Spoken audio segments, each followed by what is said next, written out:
Hola amigos, ¿cómo están? Bienvenidos a nuestro encuentro de cada semana en los caminos de nuestra América. Hoy tenemos otro programa colmado de paisajes e historias para compartir, que lo comenzamos como siempre de esta manera. Auspicia Descubrir América. Copa Airlines. Una vez más, al programa lo vamos a comenzar desde la isla de Cuba, pero esta vez en un lugar muy especial, colmado de naturaleza y sitios bellísimos para descubrir. La región se llama Topes de Collantes y es el sitio elegido para comenzar a viajar por América.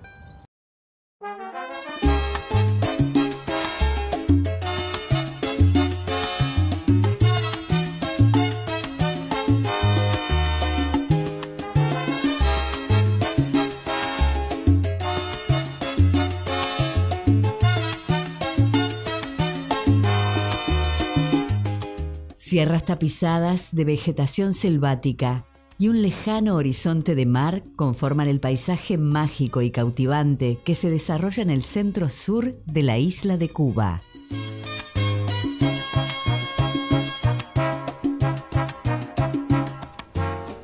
Estoy ingresando a la región de Topes de Collantes, en Cuba, un lugar colmado de vegetación exuberante, ríos y arroyos que los invito a descubrir a partir de ahora.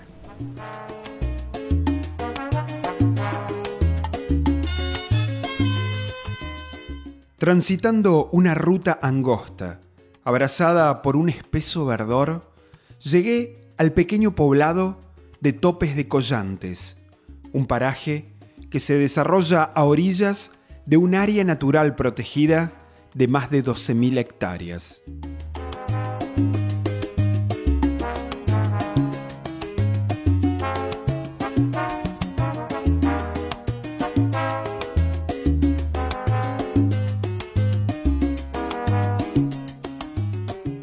Las casas de arquitectura tradicional y cuidado entorno me cautivan con sus colores y prolijidad. El ambiente es tranquilo y parece ser la naturaleza preponderante la que genera ese clima de bienestar tan especial.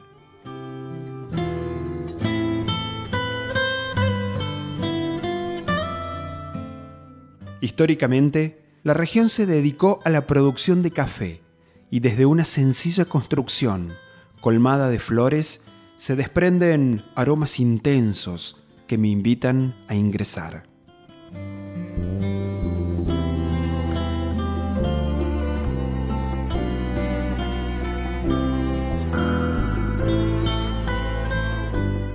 Antiguas máquinas y elementos que recuerdan otros tiempos se exhiben en el parque y allí mismo hoy se continúa creando esa bebida de sabor y color tan particular.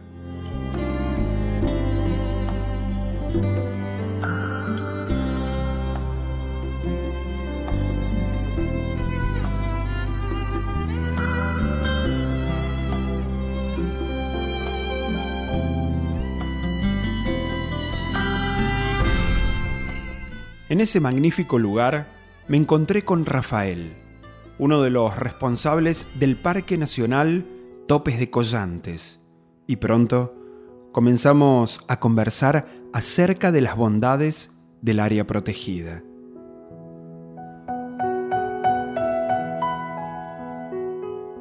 Nos encontramos en Topes de Collantes, es un paisaje natural protegido, con esa categoría como área protegida, y sus principales valores, o por lo cual fue declarada así, está en los valores paisajísticos y la biodiversidad de la flora y la fauna que se encuentra en este lugar montañoso, por decirlo así, del macizo Guamuaya.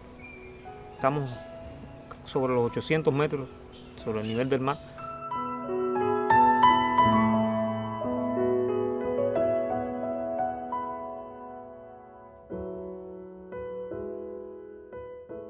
Pero lo más importante y más bello que conservamos acá son los paisajes y los saltos de agua, las bellezas naturales que hay alrededor de imponentes saltos de agua.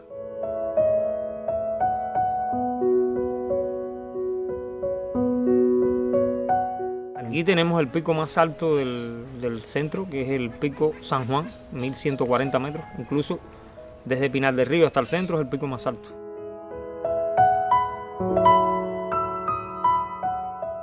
Es un área que tiene un 33% de endemismo de flora y fauna. Hay especies endémicas de Cuba y endémicas incluso de la zona. La más notoria en cuanto a la fauna, se habla del colín, de series de lagartos o anolis, como los conocemos por acá. En las especies de la flora usted ha tenido la oportunidad de valorar árboles y plantas muy propias de la zona y que protegemos a partir de la plantación que se han hecho durante muchos años.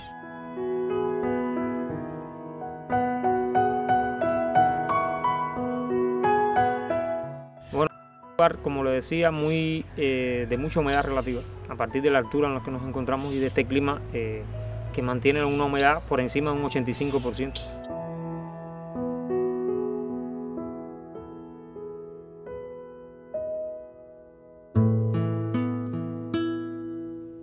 Como estas tierras se dedicaron por largas décadas al cultivo, se había perdido la fortaleza del bosque natural.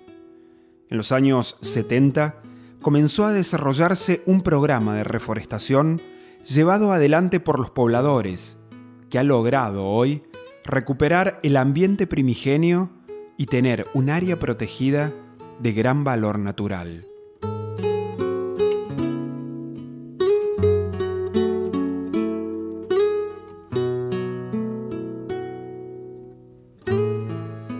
En Cuba le llaman topes a las cimas de las montañas, en referencia a los topes de altura. Rafael me comentó además cómo se completaba el nombre de este lugar. El nombre de la localidad surgió así, el Topes, vamos al Topes, el Tope, y Collante es el apellido de uno de los pobladores, uno de los dueños hace muchos años. Aunque inicialmente el lugar tenía, es decir, en el siglo XVIII, XIX se conocía por guaniquical, a partir de las plantas de guaniquiqui que se cultivaban en la zona. El guaniquiqui es la fibra que se usa para tejer sombreros, etcétera acá.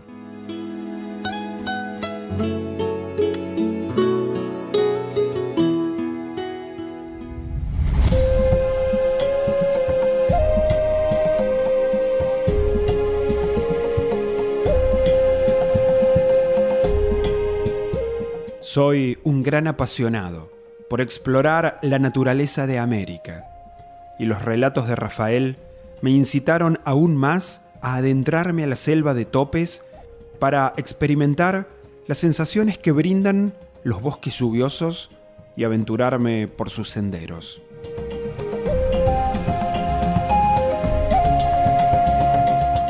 A bordo de un vehículo de origen ruso muy similar a un jeep, continué por la ruta angosta que me llevaría hasta el parque, atravesando la sierra de Escambray.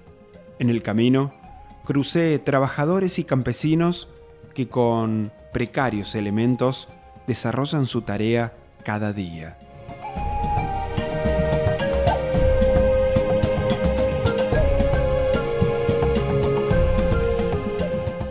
El asfalto se convirtió en ripio y pronto llegué al inicio del sendero.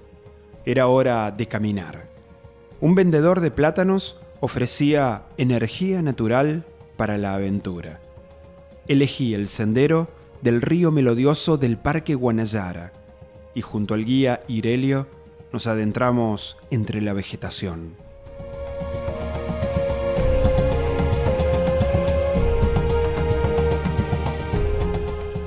En este momento estamos por iniciar el Centinela del Río Melodioso. Es un sendero, una caminata de 3 kilómetros. Se avanza por un grado de dificultad medio.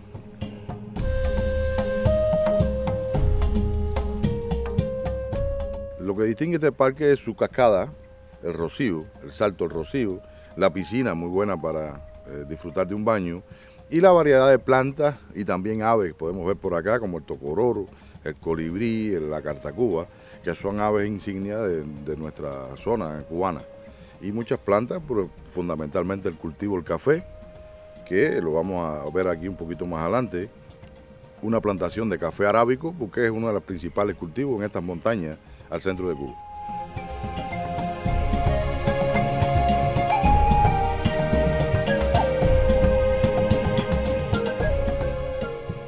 Altos árboles se elevaban sobre mí. La luz tenue del sol se colaba tímidamente entre la vegetación que parecía mantenerse tupida para conservar la humedad. En cada recodo del bosque podía descubrir nuevas especies de plantas. Todo era vida y diversidad.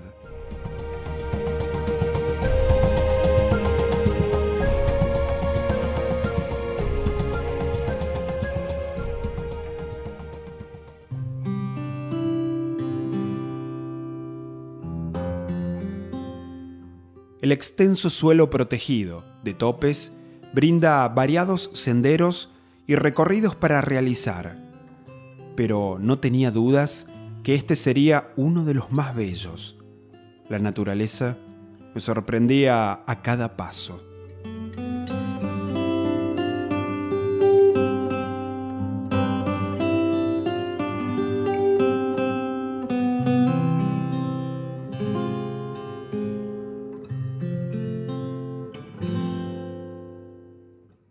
Hacia donde observara, la espesa vegetación cubría cada resquicio de la geografía.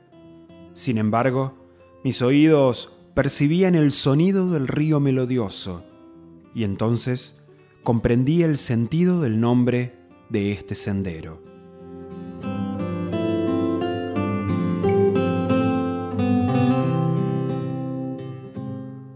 Me habían contado que encontraría una cascada más adelante, pero aunque faltaban cientos de metros, el correr armonioso del agua acompañaba mi andar.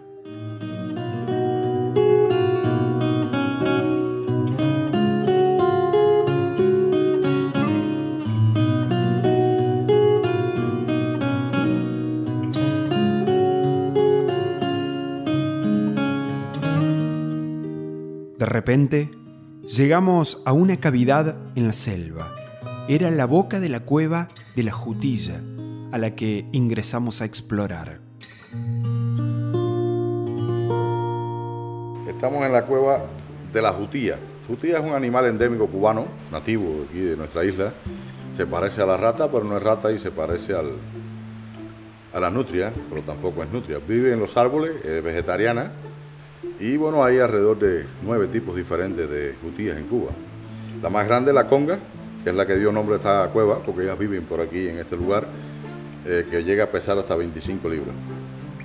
Es una cueva con formaciones, muchas estalagmitas y estalactitas, generalmente por la infiltración del agua en la roca, que trae los carbonatos de calcio del suelo, los minerales, y luego se van impregnando, por supuesto, una formación de muchos años.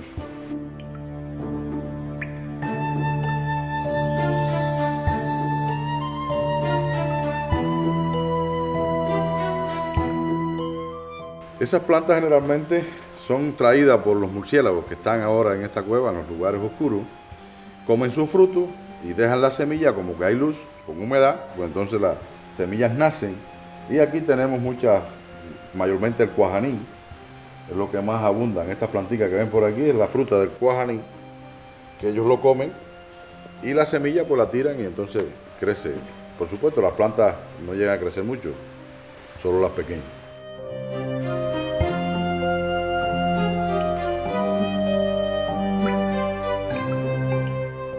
Además de la boca lateral de ingreso, la cueva tiene un hoyo superior por donde el sol se asoma queriendo descubrir, como yo, los secretos de su interior.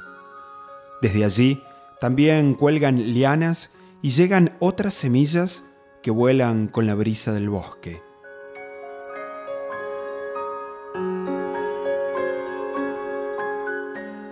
Salimos de la cueva y continuamos el sendero. A los pocos metros pude divisar desde lejos la cascada del Rocío, el cielo, la vegetación y el agua precipitándose con fuerza sobre las rocas formaban una postal paradisíaca.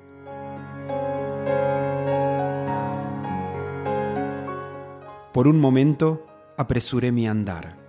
Quería llegar pronto al pie de la cascada y colmarme con esa energía natural. El sonido y la humedad se adueñaron por completo del espacio. Estaba en el corazón de la Sierra Escambrina de Cuba.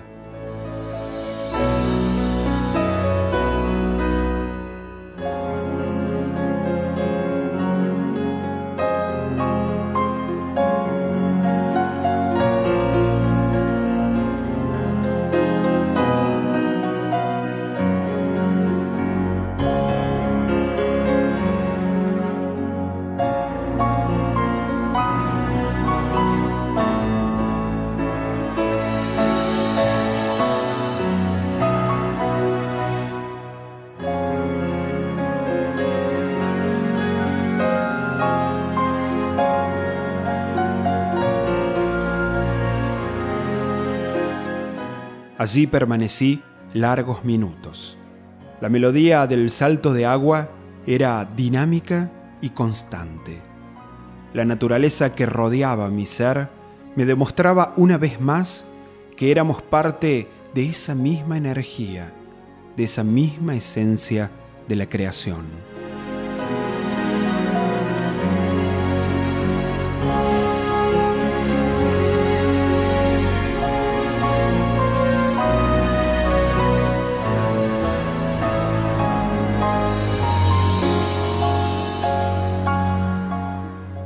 De la estrepitud a la calma. El río sigue su cauce sereno y transparente. Angostos pasadizos lo atraviesan una y otra vez, permitiendo continuar la caminata.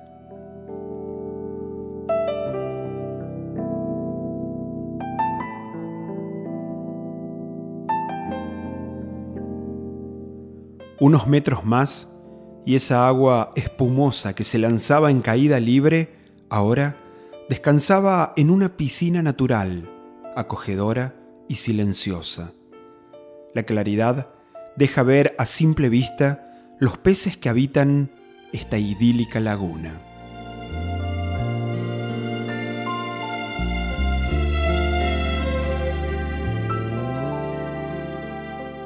Tras poco más de 3 kilómetros de caminata, en medio de la selva de topes, llegué a la casa de la gallega, donde me convidaron el trago tradicional del lugar, granadina y ron.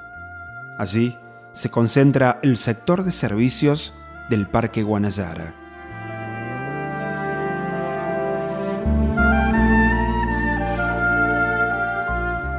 Las palmeras se recortaban sobre el cielo. Las nubes corrían, y yo repasaba con todos mis sentidos la belleza que me había regalado este día en Cuba. Topes de Collantes es un refugio de naturaleza pura y vibrante que se protege en el corazón de la cautivante isla de Cuba.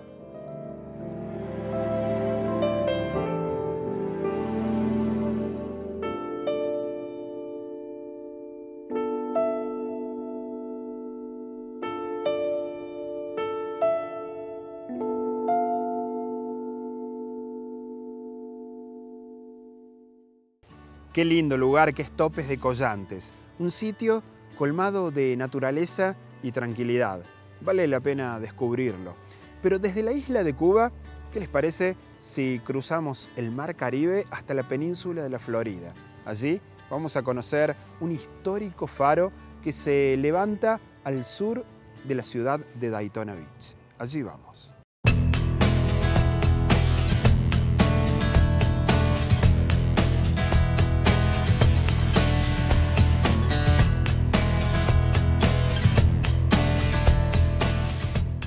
A orillas de un mar impetuoso, muchas veces impredecible, en la costa este de la península de la Florida y al sur de la ciudad de Daytona, se eleva la robusta figura del faro Ponce de León, un viejo testigo de la historia de la región.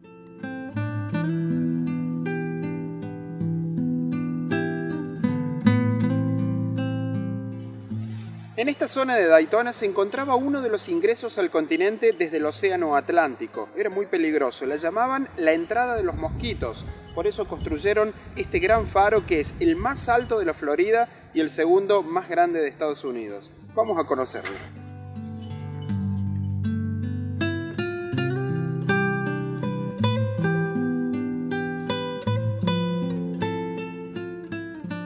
En este mismo lugar, llamado antiguamente Ensenada de Mosquitos, se había levantado un primer faro allá por el año 1835.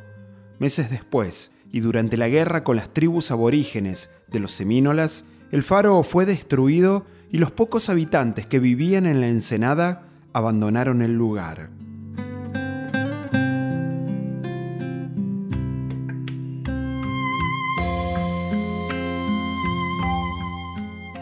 Pasaron los años y los barcos que navegaban por allí, sin una señal en tierra, solían encallar o naufragar. Por ello, se decidió en 1887 levantar este nuevo faro que fue diseñado por Francis Smith y construido por Orville Babcock, quien murió ahogado a orillas del faro antes de inaugurar la obra. La lámpara original ardía con querosén. Luego, en 1909, fue reemplazada por una lámpara de vapor de aceite incandescente y finalmente se colocó un generador de gasolina para proveer de electricidad al sistema. El faro tiene 53 metros de altura. Es el más alto de la Florida y uno de los más importantes de los Estados Unidos. Para llegar a su cima hay que subir 203 escalones, tarea que hacían 2 veces por día los encargados del lugar, quienes debían mantener las lámparas y limpiar las lentes.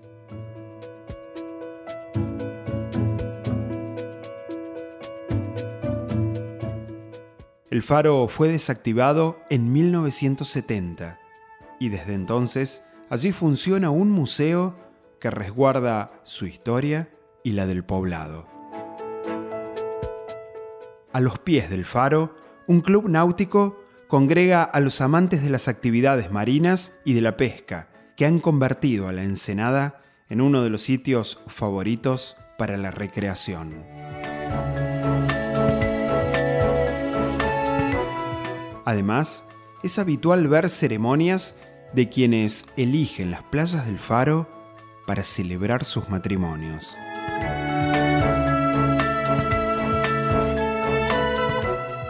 El faro Ponce de León ya no da señales a los barcos que navegan por esas aguas, pero sigue siendo un destello de luz para aquellos que recorren la Florida en busca de viejas anécdotas e historias para descubrir.